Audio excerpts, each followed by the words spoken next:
Hey guys, welcome back to another video on my channel. This is going to be my first ever tutorial for UEFN. So today I think the first one I'm going to cover is how to make caves and also underground bunkers, because this is one thing that I didn't know and now I do. It's actually really useful. So here is a little example I made. As you can see, the actual cave is carved out inside of the mountain, and then you can go inside and it's decorated. You can decorate it however you want, but this one has just got some spikes going from top to bottom, some little ores in the walls, and at the end it just has some gold piles. So how you actually make the caves is the same as how you make the underground bunkers. It's just depending on where you actually do it. So what you want to do is you want to go up to the top here and click landscape. Once you're actually within the landscaping mode, you want to go to visibility. Once you have clicked that, you can then obviously set your brush size and also the fallout length and all things like that. And then if you just click on the actual mountain, as you can see, it carves out a invisible actual area which you can then actually go in and out of. And then once you've obviously done that, you then just want to put whatever buildings you want. So for example, we go back to selection mode and then go here and type in actual cave. So we have a little piece here. If we now obviously want it underneath the mountain, we just need to actually move it so then it fits in.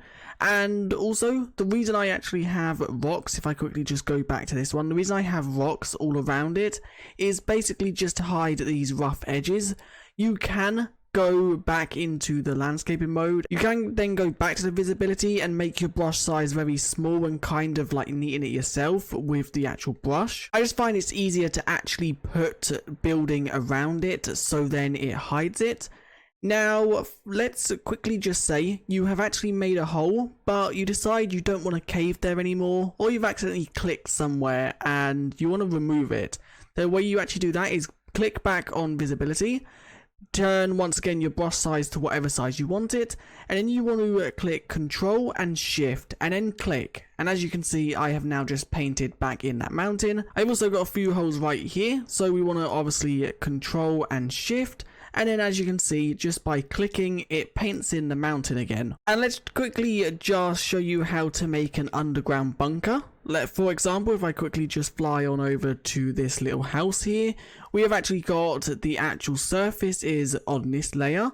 And if I then go underneath the floor, you can see it goes underneath the terrain to basically a vault. And the way this is done is exactly the same as you would do in a mountain. You just need to do it on the floor. So you want to go to visibility and you basically just want to click on the floor to carve out an area.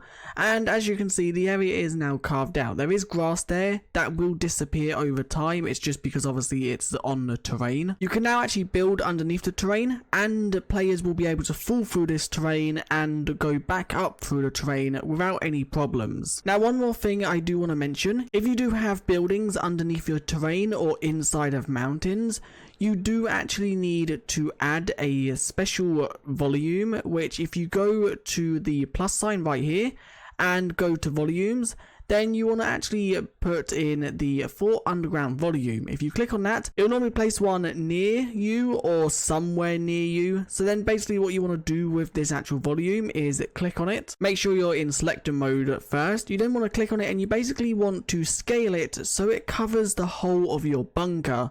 This basically does it so you can see properly when you're underground, and it removes all the like meshes. So if I quickly just rotate this so it's straight, and then we now quickly just drag the size up so it covers the whole actual bunker. It can go past the bunker, that's totally fine, as long as it actually covers the majority of it. So when a player is actually in the bunker, they are within this volume as well. And there we go. So it is now actually covering the whole area. So if we was to now go inside of this in the actual game, which I'll show in a second, it should now work.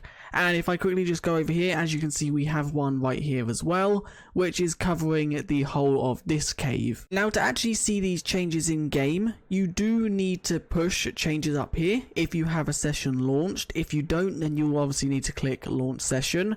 And this is basically just to push changes you've made to the mountains or to the ground, because obviously it is adapting terrain, it don't automatically update. So let me just quickly show you an example. I spawn on a spawn pad here, so I'm just going to quickly carve out a little area inside of this mountain. Let's go to landscape, let's then go to visibility, let's make the brush size a lot smaller because we don't want a big area to be brushed out, and then let's now just click right there.